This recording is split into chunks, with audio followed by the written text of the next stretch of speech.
Eh bien, sur cette petite musique douce, on va démarrer. Tout d'abord en remerciant Fabrice Aignon et toute l'équipe de l'URPS des kinés de Midi-Pyrénées. Je pense que c'est une très bonne initiative d'avoir consacré une journée à la prévention. Nous qui faisons ça toute l'année et depuis 30 ans, on apprécie vraiment ces journées. Voilà, donc avant de vous présenter du programme, on a un retour ici. Oui, très bien, sur la première diapo. Merci la régie. Avant de vous présenter ce programme, c'est bon, on a l'image. En deux mots, le réseau auquel j'appartiens donc s'appelle Kiné France Prévention. C'est une fédération d'une trentaine d'associations. Je parle sous le contrôle de mon président Pascal Desbois, assis au 3e rang, qui existe depuis, on va dire, 25 ans et qui est assez bien implanté sur le territoire avec environ 300 kinésithérapeutes qu'on a tendance à appeler kinésipréventeurs aujourd'hui. Il faudra un jour que nous ayons un débat sur cette subtilité sémantique et qui, en dehors de coordonner l'action de ces associations adhérentes et des kinésithérapeutes de terrain, fait fonctionner une commission scientifique qui a une grosse production et qui nous permet d'avoir une visibilité sur le contenu et l'évaluation de nos actions et qui organise périodiquement des congrès. Le réseau est un peu plus dense à l'ouest, on s'en excuse, mais il commence à venir au sud-ouest et il est également présent sur l'ensemble de la France. Pour ce qui est des congrès, le prochain est à Paris en mai 2016, dernier week-end. On en profite, Pascal, pour le dire, et vous y êtes les bienvenus. Ce congrès, tous les 2 ou 3 ans, fait le point des meilleures expertises en termes de prévention sur la profession et le territoire national. Pour en savoir plus, je vous invite à visiter notre site et tout simplement à nous rejoindre après cette conférence ou au moment des pauses sur notre stand qui est situé dans l'espace visiteur, enfin dans l'espace exposant. Au sein de la grande maison Kiné France Prévention, je suis, comme on le disait, donc le responsable des formations à Kiné Ouest Prévention, qui est l'antenne régionale ouest de la fédération. Voilà, une association structurée avec 80 kinésithérapeutes, 5 permanents qui soutiennent les actions tout au long de l'année, un peu plus de 6 000 heures d'intervention par an, un peu plus de 400 clients en entreprise. On intervient en entreprise sur différentes thématiques, pas que en entreprise d'ailleurs.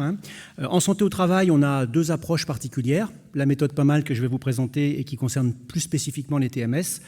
La méthode CASA qui démarre et qui est une action en direction des risques psychosociaux. On croit que les kinésithérapeutes ont une carte à jouer sur ce secteur-là.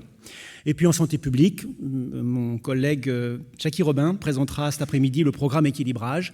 Et en santé scolaire, mon collègue Paul-Antoine Vittel présentera le programme d'eau santé lycée. Voilà pour nos programmes et on attaque maintenant directement sur ce programme PAMAL SIAD.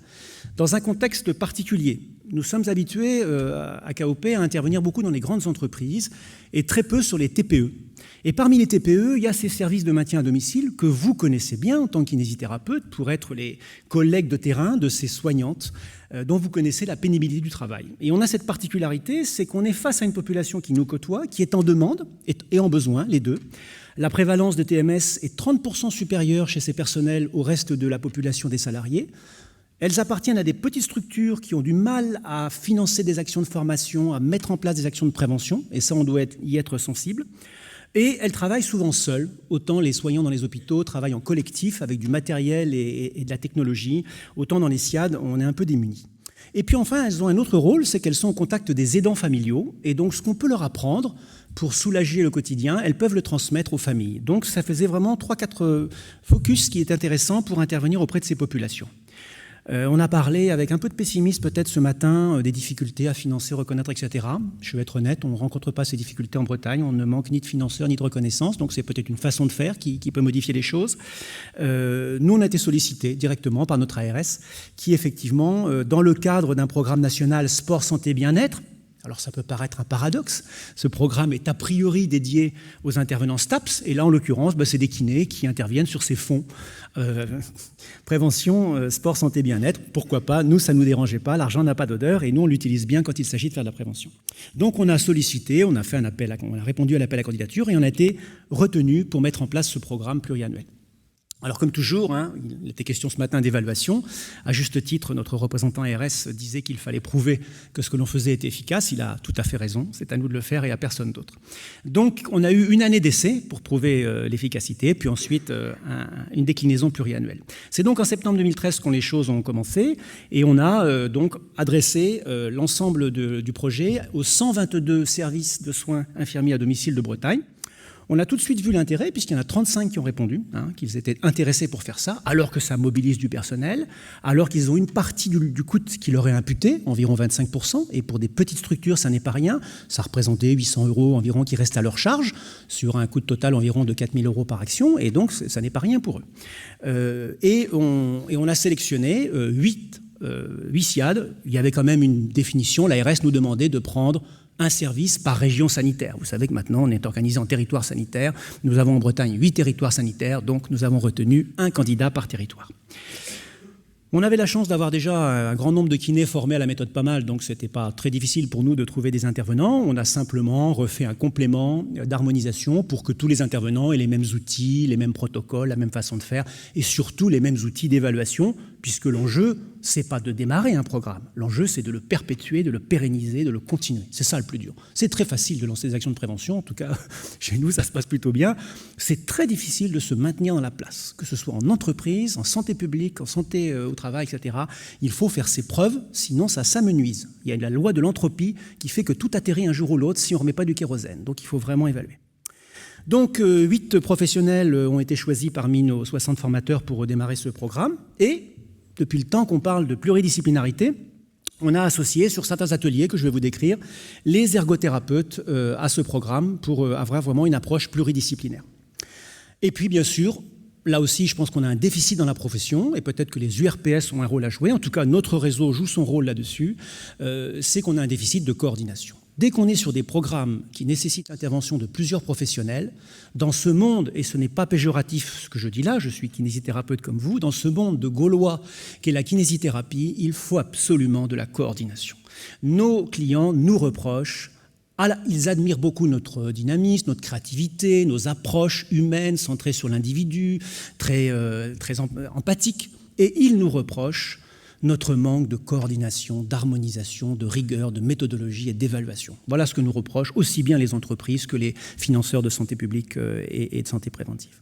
Donc voilà, un coordinateur, c'est moi, j'ai ce rôle délicat, pas toujours agréable, de vérifier que les choses se font ainsi qu'elles ont été prévues. Et bien sûr, une assistante de formation, car les kinésithérapeutes ne sont pas là pour faire la paperasse, la facturation, la contractualisation, les supports pédagogiques, tout ça, ça passe un temps fou. Et ce n'est pas à des kinés à faire ça à 11h et minuit le soir, ce sont à des professionnels de faire ça. Nous, on milite au sein de notre réseau pour la professionnalisation des acteurs. Et pourquoi est-ce que les assistantes ne seraient pas professionnelles? Nous nous plaignons souvent que d'autres professions font de l'exercice illégal de la kinésithérapie. Eh bien moi, je connais un grand nombre de kinésithérapeutes qui font de l'exercice illégal du métier d'assistante de formation. C'est un vrai métier qui se sanctionne par un diplôme Bac+3, Bac+4, et je vous assure, pour les côtoyer tous les jours, vous n'aurez jamais les compétences de ces dames-là. Donc, groupez-vous et embauchez des assistantes. Voilà, donc les 8 professionnels à l'action, avec une bonne coordination. Les objectifs étaient clairs. Et là aussi, il va falloir qu'on s'habitue à travailler par objectif.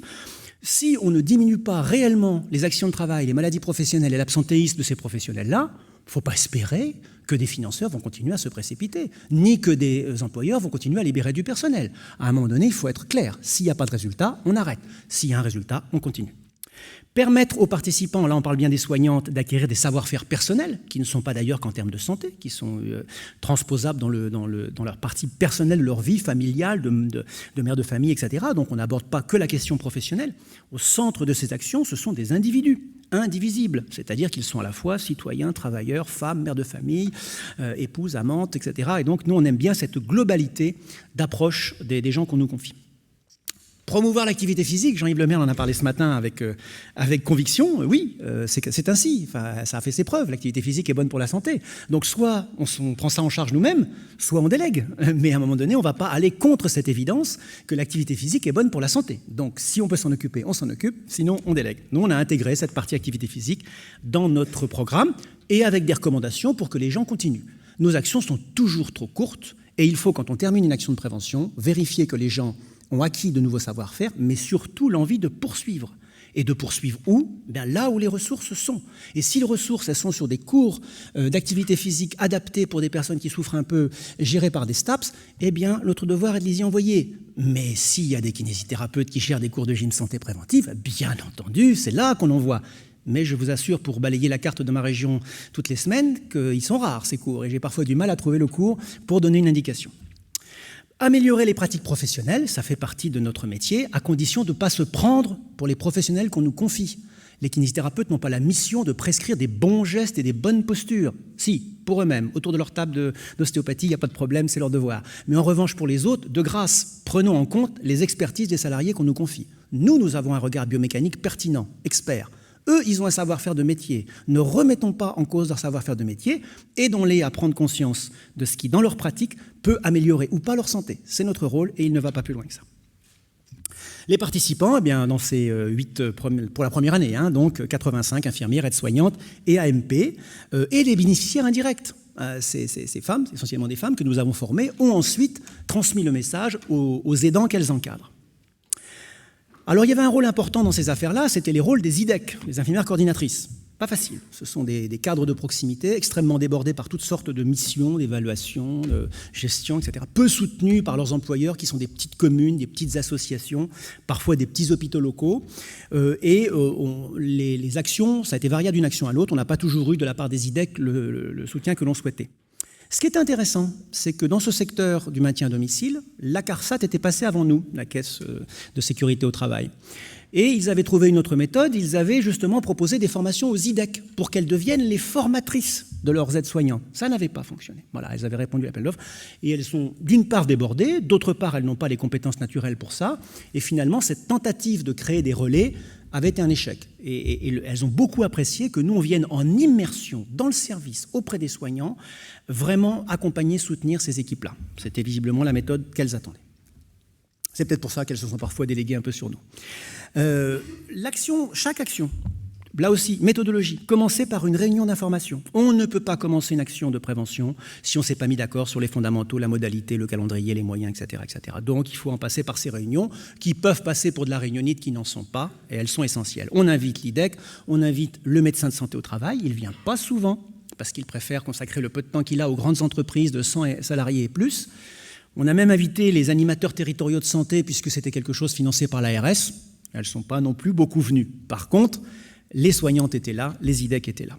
On prépare l'action et on se donne les moyens pour qu'elle réussisse. La deuxième étape, c'est de préparer son chantier. Le diagnostic est un temps important en entreprise, avec la méthode PAMAL. Nous avons parfois du mal à convaincre nos clients qu'il faut un diagnostic avant de faire un traitement, en prévention comme en soins. Et que si on ne va pas sur le poste de travail et que si on n'a pas en bilan individuel les salariés, on n'est pas bon pour donner les bons conseils. Donc là aussi, il fallait les convaincre de nous laisser intervenir auprès des familles, filmer, observer, pour avoir du matériau à analyser lors de la formation. Donc visite préparatoire avec une certaine méthodologie et l'ouverture d'une fiche d'amélioration des situations à risque. Qu'est-ce que c'est ? C'est un petit outil qu'on appelle dans notre jargon un outil d'ergonomie de proximité. L'article 12 de notre décret de compétences prétend qu'on peut faire de l'ergonomie. Quand les ergonomes voient ça, ils s'arrachent les cheveux. Ils ont 6 000 heures de formation et nous, on en a 30 dans le module numéro 10. Je vois des jeunes au premier rang qui s'appelle ergonomie et prévention. Non, je vous rassure, en 30 heures, on ne peut pas maîtriser l'ergonomie. Ce serait un peu fort de café. On peut par contre faire un DU, c'est plus accessible. Et puis ensuite, puisque le décret de compétences nous le donne, bon, allons-y, mais allons-y prudemment. Et nous, on a transformé ça en ergonomie de proximité avec du bon sens et avec l'écoute et la participation des salariés, arriver à produire des propositions d'amélioration des conditions de travail réalistes et réalisables. C'est ça notre objectif sur la partie ergonomie de proximité. Aux côtés de la partie où on est plus à l'aise, mouvements préventifs, santé corporelle, etc. Donc, analyse à chaud des pratiques, vidéo et ouverture d'une fiche d'amélioration des situations à risque. Ensuite, le bilan individuel. Pourquoi attendre l'autorisation de je ne sais quel organisme, de je ne sais quel financeur, de je ne sais quel père putatif pour faire des bilans préventifs? C'est de notre parfaite compétence, il n'y a aucun problème. Donc nous, on fait depuis 10 ans des bilans préventifs, on n'a jamais demandé vraiment à personne. Par contre, on en parle. On explique au médecin du travail qu'on fait un bilan. On lui donne même le bilan. Et puis, on incite les salariés à transmettre le bilan au médecin du travail. Et au médecin traitant. Il a raison, le docteur. Il faut que le médecin traitant soit au courant. Mais c'est même pas à nous de le faire. Le salarié, il est libre. Il y a la loi Kouchner. On transmet les informations à qui l'on veut, à condition qu'elles soient lisibles pour les uns et pour les autres. Effort de rationalité. Ce bilan comporte des tests cliniques de préventifs. Il comporte des tests physiques de capacité, des tests de santé, un entretien, etc. Et le bilan est un temps éducatif. C'est-à-dire qu'à l'issue du bilan, le salarié a déjà un certain nombre de conseils concernant ses points forts, ses points faibles, concernant les mouvements préventifs qu'il peut déjà faire. Il a un petit livret pour pratiquer, bien sûr, il a un outil, sinon c'est difficile. Et puis, il est invité à s'investir dans la formation. Et ces formations qui se font en petites étapes, après ce bilan, il y a 5 autres demi-journées, permettent une réelle mise en application. Jean-Yves Lemaire a raison, on ne change pas son comportement en 1 heure. Ok, on accepte de faire de temps en temps ce qu'on appelle la foire aux saucissons, c'est-à-dire des actions de sensibilisation où on nous met les gens par paquet de 10 toutes les demi-heures. Soyons honnêtes, ça ne sert à rien, absolument à rien. Mais ce n'est pas grave, on met un pied dans la porte et après on peut rentrer. Là, par contre, sur une action de formation-action, en éducation pour la santé, il faut jouer sur la distance. Si on n'a pas des rendez-vous répétitifs avec des mises en application des savoir-faire entre les séances, le résultat à 3 ans, il est nul. Sur le moment, il est très bon. Les gens nous mettent toujours 18/20 en formation. Ça, c'est facile, il suffit d'avoir un peu de charisme et de la gentillesse. Mais ce n'est pas ça le résultat. Le résultat, c'est la diminution des ATMP. C'est des acquis de savoir-faire. C'est une modification des pratiques professionnelles. Et ça ne vient pas en claquant dans les doigts. Il faut faire et refaire, répéter et faire faire. Donc, vient la formation. La formation comporte plusieurs points qui sont toujours mélangés dans chaque séance. Donc, 5 séances, 5 demi-journées après le bilan. Bien sûr, description, fonctionnement de l'appareil locomoteur, pas trop de théorie, pas trop d'appareil locomoteur. Depuis moi que je suis 10 ans que je suis coordinateur, j'ai vu des milliers d'évaluations revenir vers moi. Il y a trop souvent des salariés qui disent trop théorique la formation du kiné, trop théorique, pas assez de pratique. On n'a pas besoin de les... Le but n'est pas de former des kinés, même s'il en manque. Le but, c'est que les gens soient capables de s'investir dans leur santé. Donc, il faut leur donner le minimum de connaissances, alors bien ficelées par contre, pas avec des schémas de Kapanji et autres. Il faut vraiment avoir des outils pertinents pour faire passer des messages biomécaniques utiles. Ce qui est inutile, laissons-le à la porte. L'éducation posturo-gestuelle, vous aurez un atelier cet après-midi là-dessus si ça vous intéresse de le découvrir. Et là, il y a une complémentarité avec les STAPS. On n'est pas du tout dans le quantitatif, on est dans le qualitatif. On n'a pas pour but d'augmenter la résistance moyenne de tel muscle. Non, on a pour but de faire découvrir aux gens leur corps et de leur donner un certain nombre de ressentis, d'observations intelligentes d'eux-mêmes et de leur proposer des solutions alternatives en respectant leur pathologie. Nous, on nous confie des gens, ils sont tous déjà un peu cassés. On n'a pas des poulets de l'année. Donc, il faut leur donner des choses qui vont convenir à leur état de santé du moment et non pas être dans un imaginaire. Donc, l'éducation posturo-gestuelle, si ça vous intéresse, il y a un atelier et puis il y a aussi des formations. Connaître et utiliser les techniques de manutention. Donc, c'est la technologie professionnelle. Là aussi, sortons des catalogues. Le Kama Sutra de la manutention, elles n'en veulent plus, les soignantes. C'est clair et net. Elles ne sont pas faites comme nous, elles ne sont pas de la même taille, elles n'ont pas le même problème, etc. Donc, à un moment donné, il va bien falloir les prendre là où elles sont. Elles en sont là, elles ont 50 ans, 30 ans de pratique professionnelle, et elles font un redressé comme ça. Il ne s'agit pas de dire « Oh là là, ma pauvre dame, ça ne m'étonne pas que vous avez mal. » Non, à un moment donné, on respecte. Elle travaille tous les jours. C'est elle, l'aide-soignante. On filme, on lui met en parallèle ce qu'elle fait avec les risques pathologiques, etc. On utilise au maximum les techniques d'aide de soins, les accessoires de manutention, les appareils de levage, etc., etc. On donne aussi un peu de technologie professionnelle. Et là, on est très puissant, très fort, parce qu'on a le bilan. Et on sait que Janine, qui a un problème d'épaule, la technique avec l'archet inversé à double Arbacam en tête, elle ne peut pas la mettre en place, c'est même pas la peine. Donc, on va adapter à chaque soignant des techniques intelligentes en fonction de ce qu'elle peut faire. Et on va insister sur l'amélioration des conditions de travail, parce que c'est la base. Voilà. Et cette amélioration des conditions de travail, nous, elle prend cette forme particulière des fiches d'amélioration de situation à risque. J'y reviendrai. C'est du travail, on projette des vidéos et on crée des disputes de métier. On a été formé au CNAM par l'équipe de Yves Clos, qui dit que la dispute en entreprise est une valeur sûre et qu'il faut absolument... Alors nous, on pratique chez nous dans le réseau, on se dispute beaucoup. La dispute est productive. De la dispute naît la clarté. Et donc les professionnels, quand vous les mettez autour d'une situation de soins, il n'y en a pas 2 qui sont d'accord. Et c'est très bien. Et au final, se dégagent quelques expertises, quelques bons conseils, quelques améliorations des pratiques. Et le kiné, il est un parmi les autres. C'est pas lui qui sait... Alors, encore dans le milieu soignant, on pourrait dire, OK, je suis un soignant aussi, les rehaussés, j'en fais sur ma table de soins, etc. Les transferts, j'en fais aussi à domicile si je fais du domicile, etc. Là-dessus, ça va. Mais en usine, vous faites comment ? Pour montrer à un chauffeur-livreur, en ce moment, moi j'ai des gaillards, c'est des chauffeurs-livreurs en micro de boucherie, 105 kilos sur l'épaule gauche. Je leur montre comment faire un bon geste et une bonne posture. Je ne leur montre pas, j'observe, j'essaye de comprendre, je réagis avec eux, etc. Et éventuellement, en fin de formation, quand ils me disent « Allez Christian, vas-y, essaye », j'essaye, la peur au ventre pour voir si j'arrive à faire le geste professionnel. Mais c'est avant tout eux qui me l'enseignent. Voilà, Donc essayons de rester vraiment là-dessus, valorisons les pratiques professionnelles et cherchons à améliorer les choses. Le maître mot, c'est améliorer. Voilà. Les mouvements préventifs, là ça va, on est à l'aise, mouvements préventifs, encore faut-il avoir un livret correct, être capable de bien les montrer, de les faire faire, etc. Individualiser. Notre point fort par rapport au STAPS, c'est quoi? C'est l'individualisation. Quand on nous demande de faire de la gym d'échauffement le matin, on dit les mêmes mouvements, oui, pour tout le monde, oui. Les épaules douloureuses aussi, on leur fait lever les bras. Les rachis douloureux, on leur fait faire le stretch lourd en avant, c'est pas dangereux ça pour leur disque. Et là, au bout d'un moment, le DRH fait faut pas qu'il y ait de blessures, quoi. Ah, c'est pas sûr ça. Parce que si vous faites les mêmes mouvements à tout le monde à la même heure, vous n'êtes pas sûr qu'il n'y aura pas des surblessures. On prétend diminuer l'action de travail, primum non nocere, évitons de faire des nouvelles blessures. Donc nous, là, on est fort. Si on a fait le bilan individuel, on est costaud, parce qu'on peut proposer des mouvements préventifs à des salariés au cas par cas. Qu'ils pratiqueront ou non, c'est comme au cabinet, ça dépend, il faut être motivé. Voilà.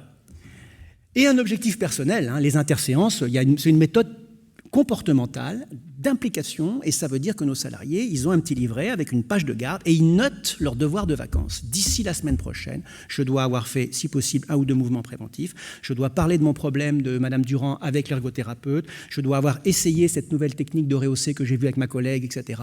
Et je dois éventuellement aller consulter mon ostéopathe kiné, parce que visiblement, le kiné m'a trouvé un problème à l'épaule qui n'est pas clair. Voilà. On fait du dépistage, on ne se gêne pas pour faire du dépistage pour des bilans, c'est notre job. Et après, effectivement, on envoie à nos collègues thérapeutes pour régulariser tout ça, ça fait partie du jeu. De bons supports pédagogiques, aujourd'hui on est à l'ère d'Internet, etc. On ne peut pas donner des petits brouillons ou des photocopies noir et blanc. À un moment donné, il faut se bouger un peu, collectivement ou individuellement, pour fournir des supports pédagogiques de qualité que les salariés puissent s'approprier.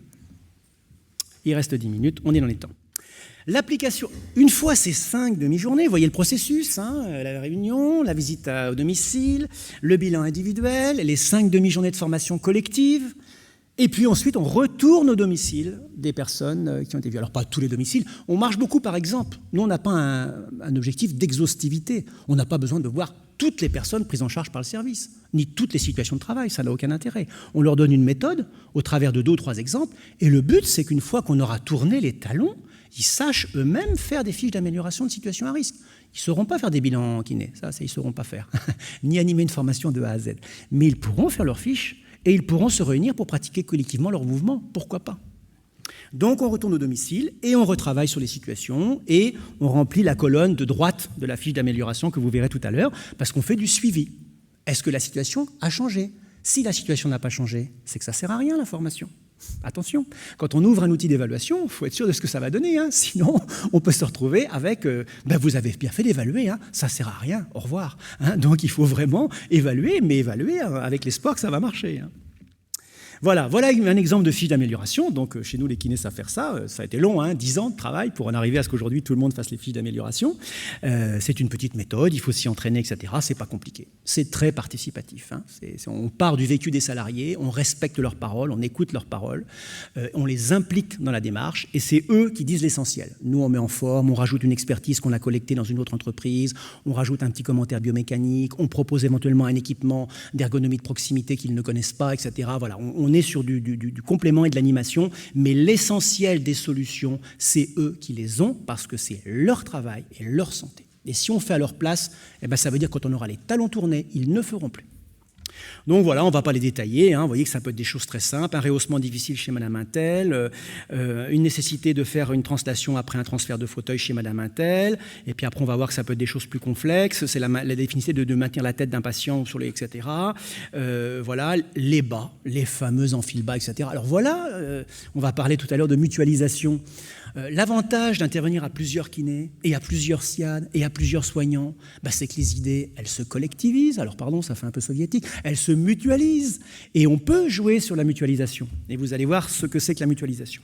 Donc ces fiches, ensuite, elles sont restituées lors d'une réunion de restitution. On se remet autour de la table, on dit voilà, ok, on a fait un diagnostic, on a vu des situations, on a bilanté les personnes, on a apporté des savoir-faire en formation-action. On est retourné voir comment ça se passait au domicile. Maintenant, on a produit un outil qui se charge de suivre ça. Madame Lidec, est-ce que vous êtes d'accord? Il y a dans votre SIAD 18 situations à risque. Est-ce que vous êtes d'accord pour vous en emparer? Et puis, progressivement, pas tout de suite, dans les 6 mois qui vont venir, lorsque vous ferez votre tournée, insistez auprès de telle famille pour ceci, auprès de tel médecin pour cela, auprès de telle pharmacie pour ceci, etc. Il y a un travail de suivi. Travail de suivi, ce n'est pas nous qui le faisons. C'est le point faible dans ces TPE. Dans les grandes entreprises, Nos fiches d'amélioration sont plébiscitées par les ingénieurs HSE, hygiène, sécurité, environnement. Ils attendent que ça. On leur amène des problèmes, c'est leur métier. C'est des hommes qui cherchent des solutions toute la journée, ou des femmes, beaucoup des femmes maintenant. Et donc on leur amène des problèmes et on leur laisse une case pour les solutions. Alors là, ils sont très intéressés. On amène des propositions et ils sont là pour faire du suivi. Dans les TPE, c'est plus difficile parce que l'IDEC, elle n'a pas que ça à faire. La mutualisation, si nous on prêche depuis des années pour un réseau d'intervenants plutôt que des intervenants isolés, c'est parce qu'on a tout à gagner en travaillant ensemble. Sur ce programme qui depuis s'est dupliqué avec 8 autres actions et qui va continuer, je l'espère, cette année, on a ouvert une box, un outil informatique, et on a mutualisé nos outils, nos vidéos, etc. Bien sûr, avec des systèmes de protection, le respect des personnes et tout. Et c'est ça qui est intéressant, c'est que le kiné qui fait son action au SIAD des Hennebont ou au SIAD de Plouhinec, il n'est pas tout seul. Il sait qu'il y a 7 et maintenant 15 autres kinés qui font des actions similaires. Ils peuvent s'appeler, on organise des réunions Skype et des réunions physiques et on fait du partage de connaissances. Et c'est comme ça qu'on s'améliore, c'est pas uniquement en se formant, c'est ensuite en mutualisant ces connaissances et en se rencontrant. Les congrès, ça sert à ça aussi. Les vidéos, pareil, 38 vidéos, alors j'étais un peu vite, là les fiches, aujourd'hui les fiches, il y en a 16, une par établissement. Les vidéos, il y en a 38 qui ont été téléversées sur notre playlist, tout ça est sécurisé. Et moi, je suis un statisticien, je regarde ce qui se passe, 197 consultations, donc ça veut dire que visiblement, c'est un outil qui est utile. Moi, je gère des outils comme ça de partage, et mon critère est très simple, c'est un critère numérique. Si une box n'est pas consultée, on la ferme. Si une playlist vidéo n'est pas consultée, on la ferme. On garde les choses que si ça fonctionne. Quand un outil est bon, il est pillé, consulté, reconsulté, etc. Les échanges entre intervenants qui se font lors de réunions Skype ou physiques, etc. Les forums mail. Alors là, il y a eu tout un forum sur les bavaristes qui, moi, m'a un peu échappé, mais visiblement, il y avait une solution. Ils se la sont partagés et désormais, cette solution fait figure de recommandation de bonne pratique. Et les partages d'expériences qui seront prévus aussi avec les IDEC. Voilà. La communication extérieure, c'est un programme qui a été très visible, alors que les entreprises communiquent plus sur ce qu'elles font sur les TMS. Là, comme c'est des petites structures, elles étaient tellement contentes de faire quelque chose pour les conditions de travail qu'elles ont convoqué la presse régionale. On a eu 8 articles, on a eu un très bon article professionnel dans Profession Kiné, on a eu une page dédiée, on a une page bien sûr sur notre site pour communiquer là-dessus, et 2 communications en congrès, dont celle-ci. C'est aussi un travail qui a permis de tester la pluridisciplinarité. C'est le kiné qui était aux manettes, mais il n'y a pas à s'en glorifier, c'est comme ça. Les ergothérapeutes étaient en appui sur la 3e séance, et les aides-soignantes étaient là aussi pour apporter leur expertise. L'évaluation était bonne, le fameux 18 sur 20 sur les évaluations à froid, ça c'est relativement facile si on fait bien son boulot, mais ce qui est plus intéressant, c'est les retours de situations à risque, c'est le retour des IDEC qui spontanément ont été racontés à l'ARS qu'elles étaient très contentes de ce qu'on avait fait, on n'a même pas eu besoin de s'en mêler, elles sont régulièrement en réunion avec l'ARS, et nous, notre financeur nous a rappelé pour nous dire, écoutez, ça se passe bien, hein, on a eu tel et tel IDEC de tel et tel SIAD, ils disent du bien de vous. Voilà, alors là, quand c'est le client qui fait la promo, c'est bien, on n'a plus besoin de s'en occuper. Voilà, c'était aussi visible parce que la plupart des SIAD qui ont reçu une fois le programme ont redemandé l'année suivante, alors que certaines n'ont que 15 aides-soignantes. Elles en redemandaient une couche, elles n'ont pas pu obtenir, hein, il a fallu faire des choix. Et puis les kinés, bien sûr, ont proposé des améliorations sur le format, les outils, etc. Une absence remarquée des médecins du travail, je ne leur jette pas la pierre, ils ont X entreprises à s'occuper, de 100, 200, 300 salariés, ils ne sont pas très à l'aise en milieu médico-social. Okay.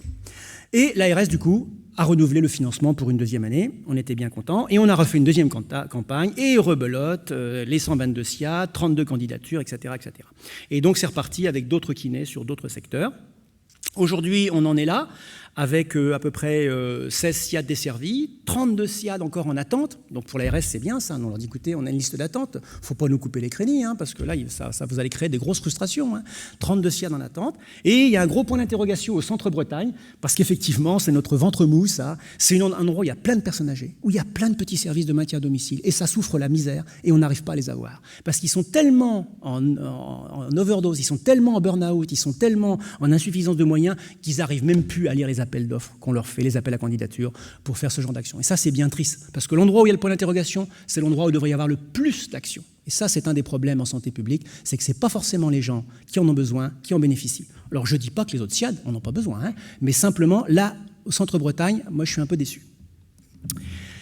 Conclusion, la prévention des TMS chez les soignants, vous le savez, c'est une priorité, y compris chez les kinés, paraît-il. Nous sommes légitimes pour conduire ce type d'action, à condition d'être bien formés, bien regroupés, avec une bonne méthodologie et de bonnes évaluations. La méthode PAMAL qu'on a conçue depuis 10 ans semble s'adapter à ce nouveau secteur. Les financements existent Moi, je serai là cet après-midi à la table ronde sur les financements. Moi, je n'ai pas de pessimisme particulier par rapport au financement. Nous, on a plus un problème pour libérer du personnel, on a plus un problème pour trouver des kinés en face bien formés pour agir sur les actions, mais on n'a pas, nous, une crise de l'offre, on a une crise de la demande, on a une crise de l'offre. C'est ça la principale crise que l'on connaît. C'est donc, et je regarde dans les différentes directions selon les régions d'où vous venez, un programme qui est exportable. Il n'y a pas de cachotterie. Tous ces supports sont à votre disposition. Donc si vous voulez monter ce genre de programme, nos supports vous sont acquis. Cette action pas mal, ce programme pas mal, fait partie d'un programme plus vaste, qui est la méthodologie pas mal. Et là-dessus, on est intervenu sur à peu près 150 entreprises, 620 interventions, 8000 salariés formés. Et là, vraiment, on a des retours intéressants avec des clients. Et là, on est dans les grands comptes, avec des clients un peu partout en France qui nous font confiance, notamment sur des réseaux. Et aujourd'hui, notre problématique, elle est là. On est contacté par des grands groupes industriels qui cherchent des réseaux de kinésithérapeutes bien formés à la prévention pour intervenir partout, si possible sur un même protocole, avec les mêmes évaluations, avec le même sérieux et avec les mêmes résultats.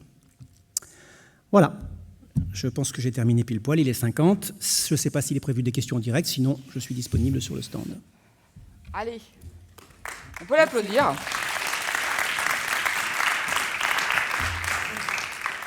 Alors normalement, on ne devrait pas avoir de questions, mais enfin bon. Je ne m'impose pas. Allez, s'il y en a, lâchez-vous, c'est le moment. Si vous voulez saisir votre chance, c'est le moment. Une fois, deux fois, trois fois. Je sens que le créneau va être petit. Très bien. Une fois, deux fois, trois fois, non. Si, il y en a une. Alors, les supports de première intention au format protégé, quand même, sont sur le site internet de Kiné Ouest Prévention. Il y a une page qui s'appelle Pas mal SIAD, tout simplement. Et après, nous avons une méthode très simple dans le réseau Kiné France Prévention par rapport aux supports. Nous transmettons les supports protégés à qui on veut, mais protégés quand même, parce qu'on veut éviter que les gens bricolent et prétendent qu'ils font des choses qu'ils ne savent pas faire. Donc, les supports pour découvrir, pour s'informer, pour communiquer, ils sont disponibles. Les supports pédagogiques opérationnels qui permettent d'animer ce genre d'action, ils sont donnés gratuitement à la fin des formations. Voilà, c'est notre méthode, elle est très simple. Quiconque fait une formation de formateur pas mal se voit remettre l'ensemble des supports qui lui permettent ensuite d'animer ces actions. Voilà, on souhaite que les gens qui manipulent ces supports soient en capacité de les manipuler en faisant honneur à la profession, pour prendre un terme un peu grandiloquent. Voilà. Encore une question peut-être ? Alors j'ai dit 5 demi-journées, donc 5 fois 3h30, je ne sais pas combien ça fait, moi, voilà, plus le bilan, au total c'est 25 heures par SIAD à peu près, quoi. Ah non, c'est en immersion, ça c'est très important. C'est en immersion, il faut aller dans les entreprises. Alors là, évidemment, les SIAD, ils ont juste leur petit siège social, mais ça veut dire qu'il faut aller chez les gens, et c'est dans chaque commune.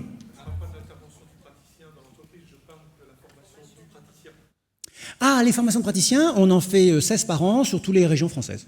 Voilà, donc voilà. Oh ben, le stand, là, là on est vraiment sur le stand, il y a tout ça sur le stand. Okay. Voilà, s'il y a des questions sur la méthodologie, après sur les formations elles-mêmes, je vous invite à nous retrouver sur notre stand.